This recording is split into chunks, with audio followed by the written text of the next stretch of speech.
C'est notre invité d'honneur, mesdames et messieurs. Il a eu 1000 vies, mais toujours dans l'océan. Il a, entre autres, plongé avec Jacques-Yves Cousteau. Il a, la semaine dernière, pas plus tard que la semaine dernière, eu l'équivalent, oui, des Oscars. Oui, mais des Oscars pour les documentaires animaliers, mesdames et messieurs, dans la catégorie Reine, avec son documentaire Cachalot, une histoire de famille. Vous avez certainement dû voir une de ses vidéos. Il a aussi un livre. Il a beaucoup de choses à nous raconter. Son livre s'appelle « Au nom des requins, mesdames et messieurs ». Il va nous raconter « Vive les requins et les cachalots ». Il sait bien danser avec, mais il va surtout nous raconter, pour qu'ils n'aient plus aucun mystère pour nous, François Sarano, président fondateur association Longitude 180, la voix de l'océan. Un tonnerre d'applaudissements pour lui, s'il vous plaît. François. Très belle chemise, on adore. François, c'est à vous, comme un poisson dans l'eau. Merci infiniment. C'est un bonheur à nouveau d'être ici à Cherbourg, dans cette cité de la mer exceptionnelle. Un vrai bonheur. Au nom de tous mes amis qui m'ont accueilli, qui m'ont accompagné au cours des explorations qu'on a faites sur les 50 dernières années, que ce soit l'équipe Cousteau, Jacques Perrin, Jacques Cluzot, toute l'équipe d'Océan, merci. Merci. En leur nom. Quand on est en exploration, en mer en particulier, on n'est jamais seul. Tout ce qu'on va évoquer maintenant, ça s'est fait en équipe et je vais essayer d'être le porte-parole de Jacques Perrin, Jacques Cluzot et encore une fois tous mes camarades et surtout des créatures qui peuplent l'océan, qui sont des sans-voix, auxquelles on va essayer de donner une voix. Merci parce que toutes ces explorations n'auraient aucun sens si vous ne nous permettez pas de les partager avec vous. C'est vous, c'est très important. C'est vous qui donnez un sens à ce que nous faisons en mer. Alors, après toutes ces histoires extraordinaires, je vais faire du frottiste, c'est sûr. Non, mais le monde est passionnant. Mais parfois, on entend des conférences qui vous happent, et toutes celles d'aujourd'hui étaient de celles-ci, et qui vous noient dans des chiffres dans lesquels parfois, nous les plongeurs, on a du mal à se retrouver. Parce que ce n'est pas tout à fait notre monde. Quand tout d'un coup, on passe de l'autre côté de la peau de l'océan, qui peut être velours ou rugueuse, comme elle l'est ici, on rentre dans un monde qui n'a plus rien à voir avec le monde terrestre. Ou pas simplement dans ses dimensions. Incroyable, les chiffres ne disent pas 360 millions de kilomètres carrés, mais ça ne dit même pas comme c'est grand. 11 km, 4 km de moyenne, c'est plus grand encore. Mais ce qui fait l'originalité de ce territoire, ce n'est pas qu'il est démesuré, c'est que c'est notre dernier grand territoire sauvage. Dernier grand territoire sauvage.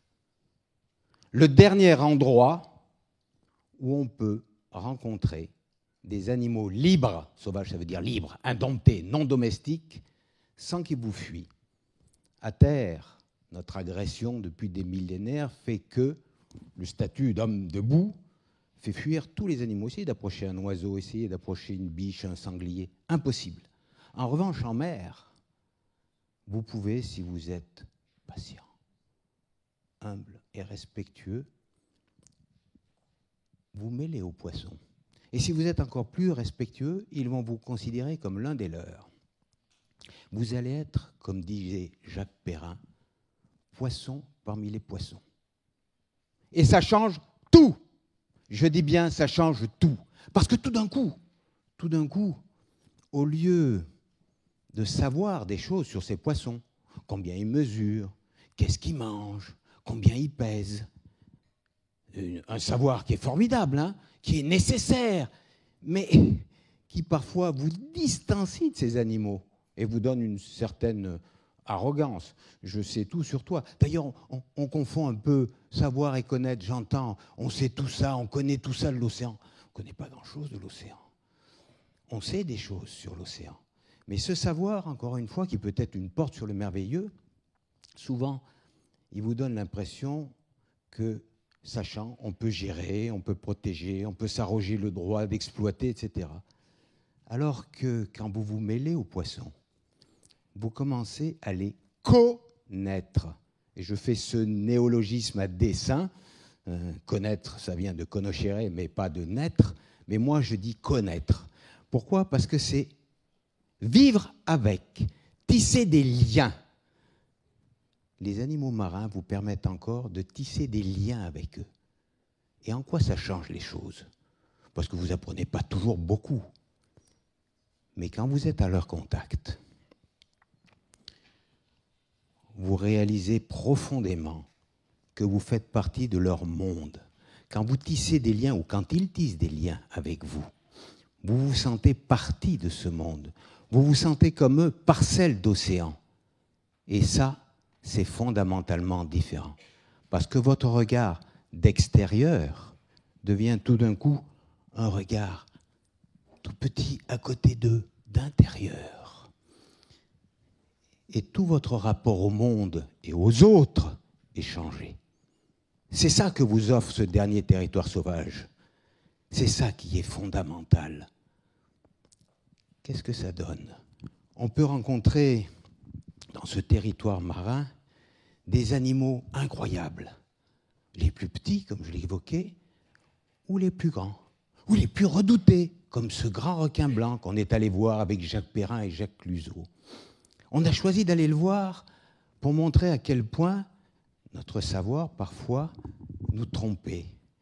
À quel point il était important de ne pas se laisser piéger par des chiffres, piégé par toute une culture qui est véhiculée à la fois par les médias qui amplifient toujours les choses et qui parfois nous trompe et dresse entre nous et le vivant, entre nous et les autres, un écran de fumée qui nous fait ressentir une peur à cause de la méconnaissance. Nous sommes allés voir le grand requin blanc pour dire c'est l'altérité absolue, cet animal-là, celui qui nous fait peur. Si nous pouvons être en harmonie quelques secondes avec lui, alors peut-être pourrons-nous mieux comprendre tous les autres. Si avec celui-là on le fait, peut-être que nous pourrons tisser des liens avec les autres du monde. Nous sommes partis donc avec Jacques Perrin et Jacques Cluzot, et après plusieurs dizaines d'heures de plongée avec des grands requins blancs, des gros grands requins blancs, c'était dans le Pacifique, du côté de Guadeloupe, nous avons réussi un jour avec Didier Noireau et mon ami David Reichert, ce moment extraordinaire avec un requin blanc, une grande femelle. On était très loin du bateau, emporté par le courant. Et pendant quelques minutes, alors que jusque-là, il n'y avait eu que des nez à nez et des oppositions,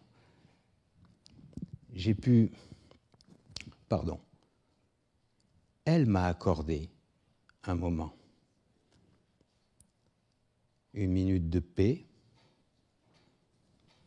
une minute de sérénité absolue. La distance qui nous séparait était de quelques centimètres, mais ça ne se mesure plus en centimètres. Ça se mesure en confiance réciproque.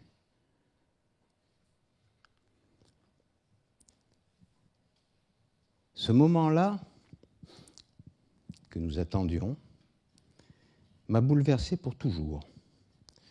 Non seulement ça balaye tout ce qu'on peut dire sur les requins, et mes camarades, nombreux, qui ont plongé avec moi, je ne suis pas seul, vous inquiétez pas, là, diraient la même chose. On balayait toutes les inepties qui sont racontées sur les requins. Mais beaucoup plus fort que ça, cette rencontre au cours de laquelle, vous ne pouvez pas imaginer, quand j'étais posé sur la nageoire, je disais « Merci Jacques Perrin, merci Jacques Cluzot, c'est un bonheur inouï, je voulais que mon épouse Véronique soit avec moi, que mes filles, Maud, Marion soient avec moi, je voulais que ceux que j'aime soient avec moi. » Et ce moment-là, vous aimez le monde entier. Vous aimez le monde entier. Un animal sauvage comme ça vous réconcilie avec le monde. Ça vous réconcilie avec le monde. Ça, on n'en parle pas, les chiffres ne le disent pas. La vie sauvage que vous pouvez rencontrer en mer, elle vous offre des choses qui sont d'un autre ordre que des ressources qui, elles, se pèsent, se mesurent. C'est quelque chose qui est fondamental, parce que c'est de l'ordre à la fois du mieux-être et du mieux vers la paix. C'est ça que vous dit le grand requin blanc. On l'oublie trop dans les chiffres, on l'oublie. Comme disait tout à l'heure Romain Troublé, il faut aller à la rencontre. C'est indispensable. Eh bien, c'est ce que nous dit le requin blanc. Si vous n'étiez pas allé à la rencontre, on en serait toujours à raconter des histoires des dents de la mer. Il faut faire le pas. Il faut faire le pas. Il faut oser. Il faut oser et il faut y aller nu. Nu. Sans artifice. En laissant tomber tous ces a priori.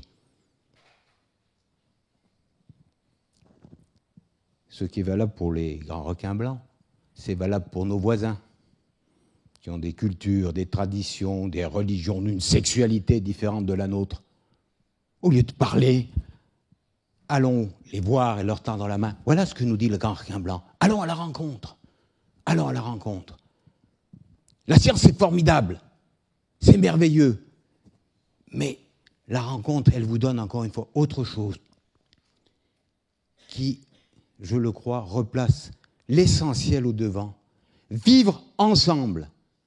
Trouver cette distance juste qui, même avec celui qu'on ne peut pas comprendre, permet de vivre en paix. Le grand requin blanc, inutile de dire, d'autres sens, un autre monde, il me perçoit peut-être comme poum, poum, boum, boum, boum, il ne me voit pas. Vous voyez, les yeux sous l'eau, ça ne sert pas à grand-chose. On n'y voit rien, d'abord c'est tout le temps la nuit, l'eau est trouble, bref. Les requins, ils ont des sens, ils sensent le magnétisme terrestre, ils perçoivent des odeurs formidables, ils entendent juste des vibrations les plus fines, etc. Bref, donc je ne sais même pas comment le requin nous perçoit, qui nous sommes pour lui. Probablement pas grand-chose d'intéressant. Et donc, il est dans un autre monde. Il ne me comprendra, mais jamais, jamais, jamais. Et je pense qu'on aura beaucoup de mal à le comprendre, parce qu'il faudrait être requin pour imaginer ce qu'il perçoit du monde, sa conscience du monde, son intelligence du monde. Il n'y a pas que nous qui avons une intelligence du monde, lui aussi. Eh bien, malgré tout, bien qu'encore une fois, nous ne puissions pas nous comprendre, jamais, nous avons pu trouver cette distance qui nous a permis d'être en paix. Pour moi, c'est la plus grande leçon que m'a donnée ce requin blanc, animal sauvage de notre grand océan. On va être 8-10 milliards d'habitants sur cette planète. Difficile de vivre ensemble. On doit pouvoir le faire, parce que si j'ai pu le faire avec le grand requin blanc, on doit pouvoir le faire chacun d'entre nous avec nos voisins. Et ça ne dépend, le requin blanc me le dit, que de nous. Que de nous, que de moi. Lui, il m'ignore. Il m'a juste accepté. Parce qu'avec tous mes copains, on était dans l'eau avec une extrême considération, une extrême humilité pour lui. Dans une rencontre comme celle-ci, avec un animal sauvage, que nous offre le grand océan, on ne peut pas tricher. On ne peut pas tricher. Cette rencontre-là, elle est authentique, pure, originelle. Et mon ami philosophe Baptiste Morisot, avec lequel je viens de passer 3 semaines en mer, et qui travaille sur les loups, sur pister les loups, et c'est un grand philosophe sur la relation homme-nature, découvrait le monde marin. Et on discutait, et ensemble il m'a dit, ces animaux marins, sauvages, contrairement aux animaux terrestres, ils nous offrent une deuxième chance. Je n'ai pas très bien compris au début.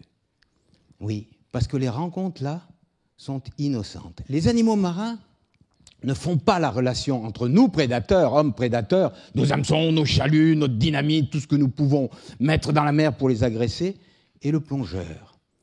Ils nous rendent notre innocence originelle. Alors que les animaux terrestres ne nous pardonnent pas ce que nous leur faisons. Dès qu'ils voient un truc dressé, ils s'en vont. Et là, en ce sens, tout d'un coup, ils nous acceptent tels que nous sommes. Et lorsqu'on est respectueux, ils nous accueillent. Et ils nous accordent cette chance de pouvoir passer un moment avec eux, c'est-à-dire commencer à tisser des liens.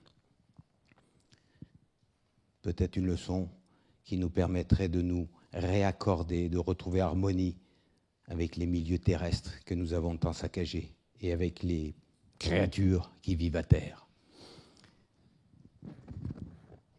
Avec le requin, je dois bien vous l'avouer, quand même pas beaucoup de relations. Mais j'ai eu la chance, 5 ans plus tard, en replongeant au même endroit, de tomber sur la même grande femelle, qui a pour nom Lady Mystery, et qui est probablement plus sûre d'elle que tous les autres. Mais, en gros, on n'a pas tissé beaucoup de liens. En revanche, il existe d'autres animaux marins qui ont des sociétés très complexes, des capacités cognitives formidables, une conscience du monde tout à fait étonnante, et qui aiment explorer, tisser des liens. Les dauphins, les cachalots en font partie. Avec mon épouse Véronique, avec René Euzé, avec toute une équipe de scientifiques formidables, depuis un peu plus de 10 ans, on partage la vie d'un clan de cachalots, 17 femelles adultes et aujourd'hui 14 jeunes, mais il y en a eu 18 qui sont morts, d'autres qui sont nés, bref. Et nous vivons avec eux 3 mois dans l'année. On les a vus naître, on les a vus, pour certains, grandir très vite, très fort, comme le jeune cachalot que je vais vous présenter. Et on a vu petit à petit chacun exprimer sa personnalité. Personnalité chez les animaux quand même, monsieur. Vous allez voir. Celui que je vous présente là, c'est Elliot, le cachalot. C'est le Marco Polo des cachalots. Vous allez voir. Un jour, avec mon ami René Euzé, on avait raté la plongée. Vous savez, dans l'océan Indien, 3000 mètres, c'est profond, on n'y va pas. Et puis, on allait remonter sur le bateau. On est dans le bleu, on est à 5000 des côtes. Tout était fini. Et à ce moment-là, derrière moi, tout d'un coup, j'entends. Avec René, on regarde, on cherche dessous, on voit rien. Lui, déjà, le cachalot, il nous avait écolocalisés. Il remontait des fonds et il est venu vers nous. Lui, l'animal sauvage, libre, indompté, est venu d'abord probablement pour satisfaire sa curiosité. Oh, nombreux sont les animaux sauvages qui sont curieux. Mais pas simplement. Vous savez, un requin, c'est curieux. Il vient, il découvre que ce n'est pas quelque chose qui l'intéresse directement, ce n'est pas utile tout de suite, on ne va pas manger, et il va s'en aller. Tandis que lui, le cachalot, il est resté. Non seulement il est resté, et quand un animal sauvage reste, c'est qu'il est bien. Mais lui, il a commencé à adopter toutes sortes d'attitudes, et en particulier celle-là. Il se met sur le dos, il offre son ventre. Et en attitude cachalot, ça veut dire « je voudrais des caresses ». Et puis, il a commencé à utiliser des expressions sonores très particulières à 8 clics, qui sont symbolisées par la petite barre blanche qui est ici.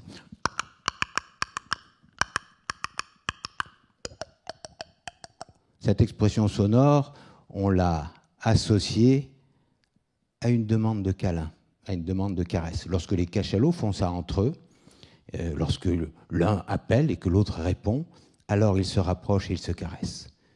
Jamais un cachalot n'avait utilisé ça avec un plongeur. J'essaye d'ailleurs de répondre un petit peu à sa danse, à ses approches.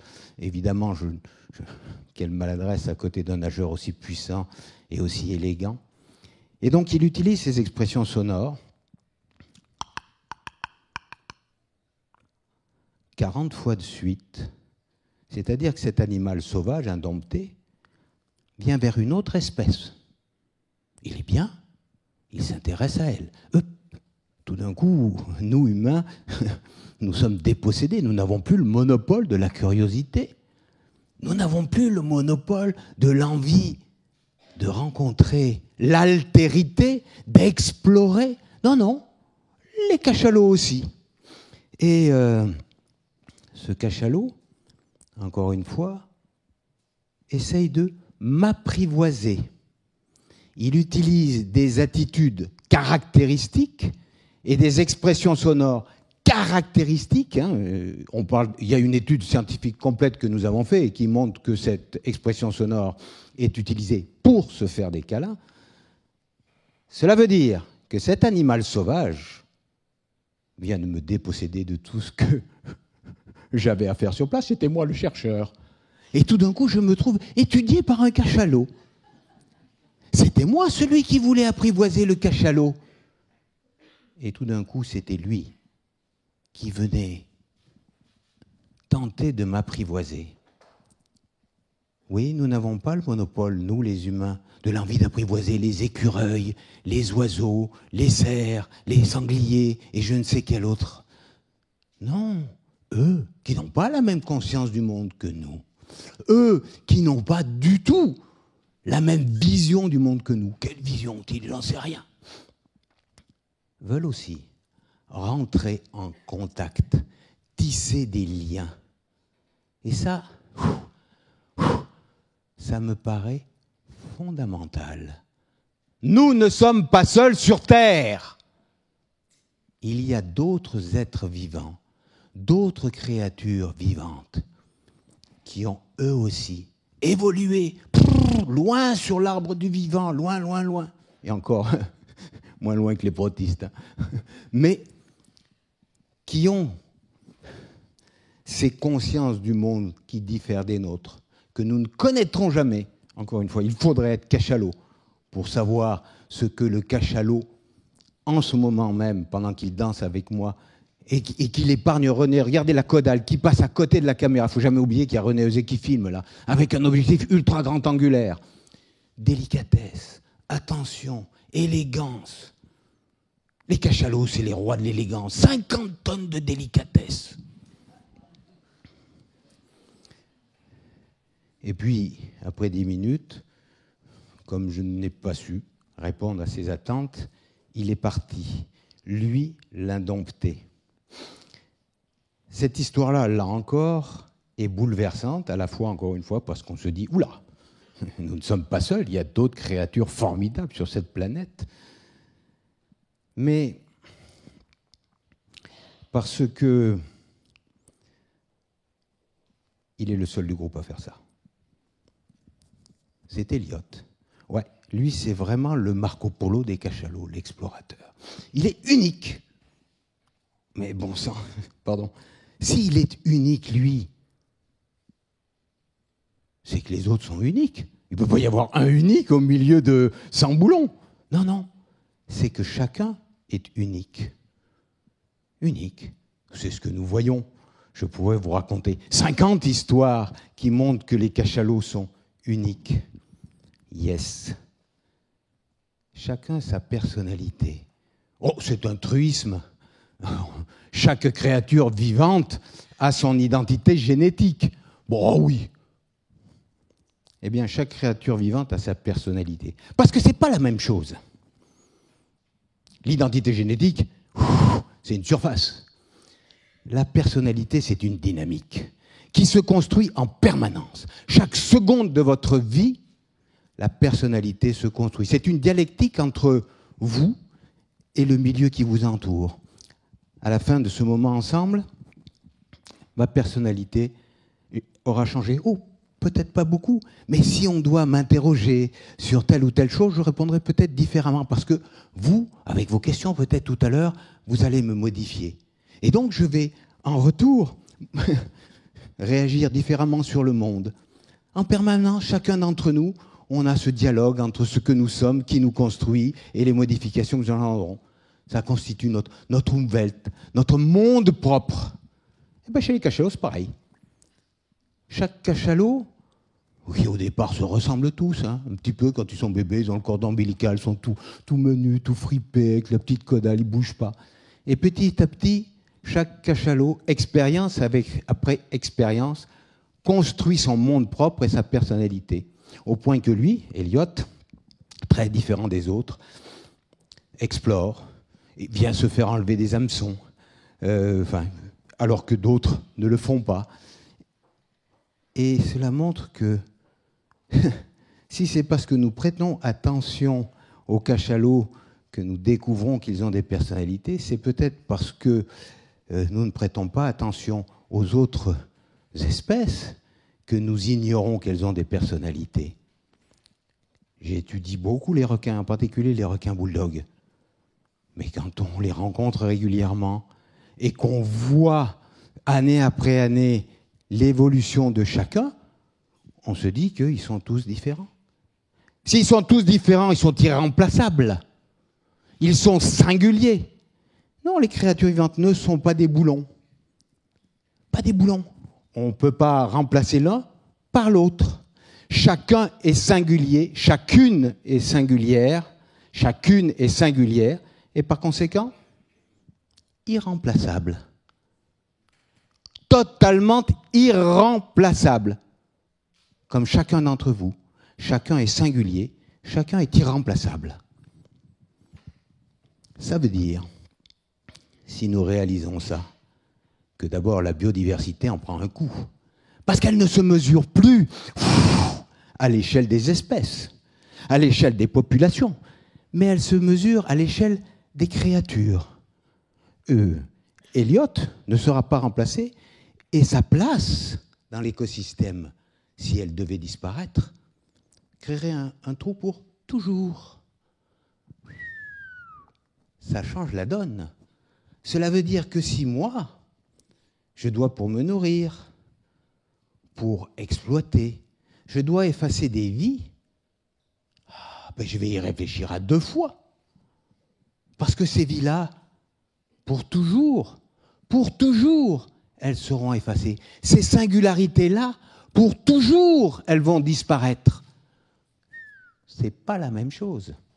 C'est plus du tout la même chose. Où sont les stocks, les tonnes, les millions d'individus? Ils s'effacent quand tout d'un coup, nous rencontrons les autres. Nous commençons à les connaître et non plus à savoir des choses sur eux. Oui, tout ça s'efface et ça nous repositionne complètement différemment dans ce monde. Complètement différemment. Voilà ce que nous amènent ces grands animaux sauvages qui, au départ, ne paraissent que des espèces, et je suis d'accord, un peu secondaires dans la diversité de la vie sur Terre, au milieu de tout cet univers formidable des micro-organismes, des algues, des poissons. Mais lorsque des rencontres comme celle-ci vous sautent aux yeux et vous font découvrir qu'il faut prêter attention, considération à chacun, à chacune, alors le monde devient différent, complètement différent. Le matin, avec mon épouse, quand on se lève, on ouvre la fenêtre et on dit « Bonjour ». Bonjour. Et en ce faisant, on prête attention à ceux, CEUX, et ceux, CE, qui sont devant nous. L'arbre de Judée. Bon, je sais que je ne suis pas frère de l'arbre de Judée. Je ne débloque plus. Mais tout d'un coup, en lui prêtant attention, je lui donne existence. N'existe que celui à qui on prête attention. N'existe que ceux à qui on prête attention. Et ce qui tue le monde aujourd'hui, c'est qu'on ne prête plus attention aux autres, qu'on ne les connaît plus. Ils sont des masses, les migrants, les Arabes, ceux du Nord. Revenons à la réalité de ce qui fait l'essence du monde, nos relations. C'est ce que nous apprend l'océan. C'est ça qui nous dit, retissons des liens, retissons des liens. Autre chose, pourquoi préserver cette diversité si je ne vous ai pas convaincu, après ça, je vous dirai autre chose. D'abord, que le vivant ne se compte pas en espèces. Ça, je l'ai dit. Mais très souvent, on dit, dans cet écosystème, il y a tant d'espèces. Mais je m'en fous. Ça n'a aucun intérêt. Comme si on me disait, il y a tant de micros. Ça ne compte pas, les micros. Ce qui compte, c'est les relations qui se tissent entre les espèces. On l'oublie trop. Un écosystème, c'est constitué de relations. Les piquets, on s'en fout presque. Comme tu le disais tout à l'heure, nous ne sommes jamais que des écosystèmes microbiens. Nous sommes tous dépendants de l'ensemble des autres, de tous les autres. N'oublions jamais que nous sommes que ça, des liens avec les autres. Des liens. Et que c'est ces liens qu'il faut préserver. Tout à l'heure, je regardais, il y avait, je ne sais plus dans quelle phrase, les fils. J'ai lu les fils. Nous sommes les fils de la toile du vivant, ou les fils de la toile du vivant. Et cette toile du vivant, chaque fois que nous déchirons un fil, nous la fragilisons. Et un jour, nous allons nous retrouver seul fil, tout nu, et il n'y aura plus de toile. Ça, c'est la raison biologique. La raison, je dirais, psychologique. Moi, j'ai une petite fille, vous avez certainement des enfants, une petite fille, et je voudrais qu'elle aussi, elle nage avec Arthur, Elliot, les cachalots. Je voudrais aussi qu'elle vive ça. Je ne voudrais pas l'emmener dans la nature, lui montrer le champ de maïs. Tu vois, le maïs, c'est joli. Une ferme d'aquaculture. Je voudrais lui montrer du sauvage, quelque chose qui nous échappe, dont la richesse, c'est l'imprévisibilité. C'est ça que je veux offrir à ma petite fille. Et je ne voudrais pas avoir à lui dire, tu sais, moi, sur la Calypso, je nageais avec des crocodiles, des requins, des remontades. Waouh, j'en ai fait des aventures. Je suis désolé. On les a bouffés. On les a détruits. Et pire, j'ai rien fait. Je ne veux pas avoir à lui dire ça. Et la dernière chose, vous avez vu que le requin a des talents formidables.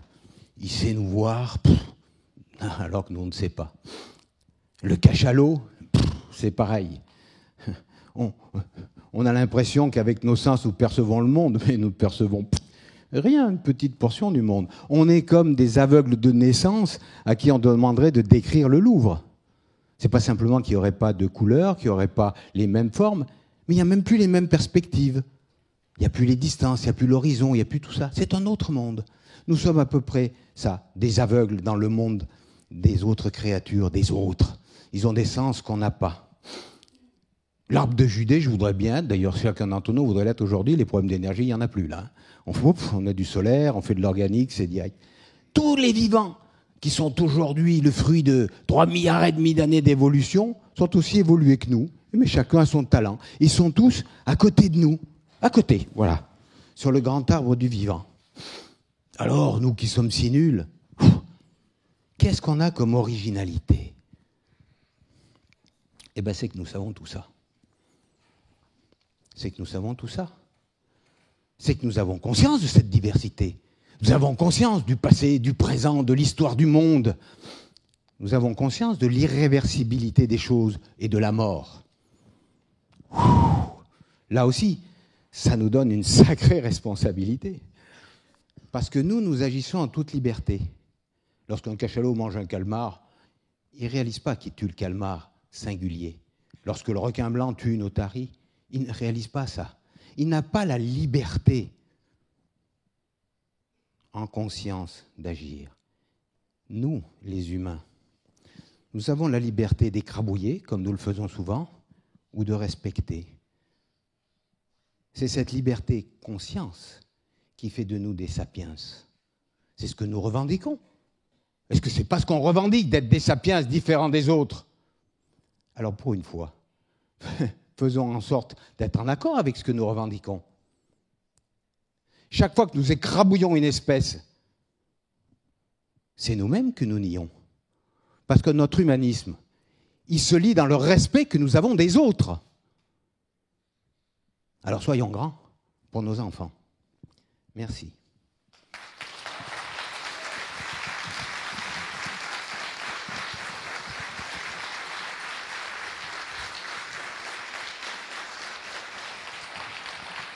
Si...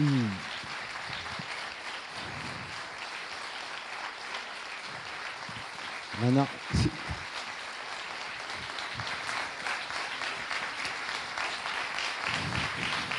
bon. Si vous avez des... Merci. Merci. Voilà. Eh bien, pensez à Jacques Perrin qui nous a quittés et qui est à l'origine beaucoup de tout ça. Parce que lui avait compris que la somme des mots d'un dictionnaire ne faisait pas l'œuvre de Victor Hugo et que tous les éléments qu'on pouvait rassembler, la somme de ces éléments ne faisait pas l'harmonie du tout. Et c'est ça qu'il nous a dit. S'il y a des questions, très techniques, hein, je peux répondre sur les requins, les cachalots, j'en connais un rayon. On fait des études avec nos amis scientifiques incroyables. Voilà. Merci beaucoup. Merci beaucoup, François. Merci beaucoup pour cette intervention très inspirante. On a envie d'aller avec vous dans les expéditions. Mais allez-y, pardon, excusez-moi, je rajoute une chose. Je reprends ce que disait Romain Troublé. Oui. Il faut aller à la rencontre. Alors on me dit, oui, mais alors nous, les cachalots, nous, les crocodiles, c'est pas possible. Alors allez, en sortant d'ici, dans le jardin, sur la plage, dans les prés. L'aventure, elle est là. Je ne peux pas emmener ma petite fille, elle a 3 ans et demi. C'est trop gros, les cachalots, c'est trop difficile. Oui. On va les pieds nus dans l'herbe mouillée et on regarde les courtilières, les vers de terre, les têtards. Et c'est une aventure incroyable, parce que la vie est incroyable. Qui réalise, je laisse la parole, pardon, qui réalise, en regardant les métamorphoses du tétard, qu'il est en train de vivre ce qui s'est passé il y a 420 millions d'années, lorsque les poissons, comme le dirait Romain Gary, ont pris des poumons, laissé leurs branchies, pris des 4 pattes et laissé leurs nageoires caudales pour devenir des animaux terrestres. Vous revivez ce que Tulerpéton, Ichthyostega, les premiers amphibiens ont fait sur Terre, là, dans la mare. Racontez ça à vos enfants. C'est mieux que Albator, que machin, que tout. Mais oui, l'imprévisibilité du vivant. Jamais nous n'aurons ça. Jamais nous ne réussirons à faire ça. Je crois qu'il y a une question, François, avant de partir. Il y a... ouais, Jacques. Bonjour. Bonjour. François Sarano, c'est un honneur de vous parler. Je voulais poser juste une question au nom d'Intecmer, de l'école, et de tous ceux qui se posent la même question. On se rend compte vraiment de tout l'effort que vous faites, vous, Tara Océan ou l'Ifremer, sur la recherche et sur la découverte du monde marin. Et on se demandait encore, et c'est une question triste, mais qu'est-ce qui pourrait encore nous faire... qu'est-ce qui fait qu'on pourrait encore croire à un changement de rapport de force entre les grandes entreprises, les industriels, face à vous qui faites tant de recherches et tant d'efforts pour essayer de préserver le monde marin? Alors la question, je la vis et je la pose depuis 40 ans. D'abord, le mieux c'est demain. Il faut arrêter de rêver à un monde édénique passé. Il n'a jamais existé. Il y a 15 000 ans ici, c'était le désert des Tartares, c'était de la poussière, il n'y avait rien du tout. Mais des migrants sont arrivés et les chênes, les sangliers ont apporté la vie que nous connaissons aujourd'hui. Bref, le monde est en perpétuel mouvement. Le mouvement est rapide aujourd'hui, il nous donne le tournis. Mais maintenant qu'on sait ce qui se passe, on ne peut pas se décourager. On a zéro choix. On me dit, t'es pessimiste et optimiste. Non, je m'en fous. Il faut y aller. Ma petite fille, elle a besoin d'un monde en paix, riche, beau. Donc, quelle que soit la dureté du jour, quel que soit le découragement, quelles que soient les aspirations formidables, peu importe, on avance. Et je vous garantis qu'avec l'association, c'est parfois lourd, parce que quand on prend une association, d'abord, il faut avoir une confiance en l'homme, que parfois, ce qu'ils font fait douter. C'est de tous les jours. Et je me dis, OK, on y va. Et quand on dit on y va, on est heureux. Ça donne un sens. C'est important. Et puis ensuite, parfois, on est un peu exemplaire, donc un peu contagieux. Donc on change autour. Et quand on change autour de soi, et que les gens tout d'un coup se disent « je fais ça, ça donne du sens », eh bien, on avance et on gagne. Et ça, c'est formidable. Je dis devant l'impossibilité des choses, avec l'association, on s'est donné un cap, ce que j'appelle une étoile polaire. Réconcilier les hommes avec la vie sauvage. Pas naïf, hein? On n'atteindra pas. Mais le navigateur, il n'atteint pas l'étoile polaire. Mais elle lui donne un cap. Et c'est bon le matin de se dire, j'ai un cap. Je sais pourquoi je me lève. Je sais pour qui je me lève. Vous savez, je crois à une chose. Hein. Si on doit changer, le changement, il sera altruiste. On saura pour qui on va changer.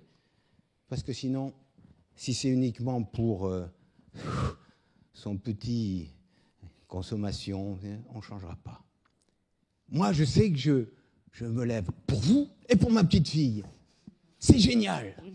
Je sais pour qui. OK, qu'est-ce qu'on fait? On change. Première chose, retrouver du lien. Alors, on prend sa télé. Et d'abord, je disais, on va lui shooter dedans. Non, on la prend, on la met au recyclage. C'était bien. Tu aurais pu être un outil merveilleux. Malheureusement, tu nous bassines de pub. On prend son... Prenez vos téléphones portables et sortant... Maintenant, dites... Allez, je prends l'engagement de le mettre de côté et c'est de jeu, je vais moins m'en servir. Et là, tout d'un coup, vous découvrez que vous avez 2 heures dans la journée, 3 heures, libres, perdus. Vous êtes un peu perdu au début, parce qu'on se pose beaucoup de questions quand on n'est pas distrait. Pascal disait ça il y a déjà bien longtemps. Hein. La distraction.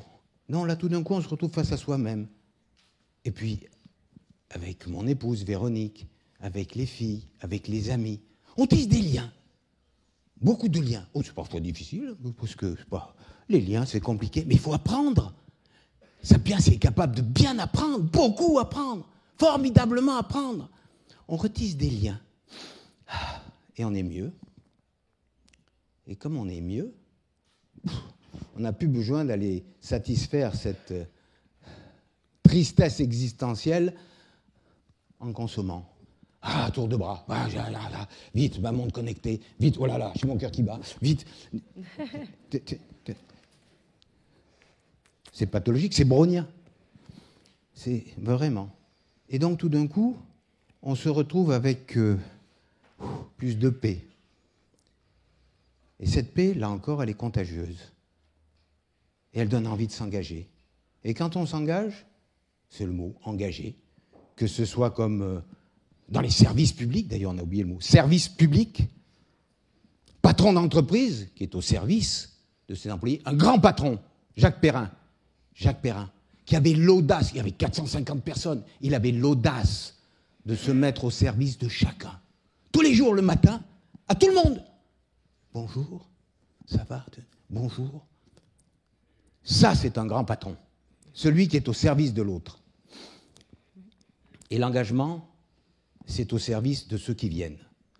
Merci, je vois que le temps est à 4 secondes. Merci beaucoup François Sarano, notre invité d'honneur. Merci beaucoup. Merci. Pars avec le micro. Merci beaucoup François Sarano, qu'on pourrait encore écouter pendant des heures.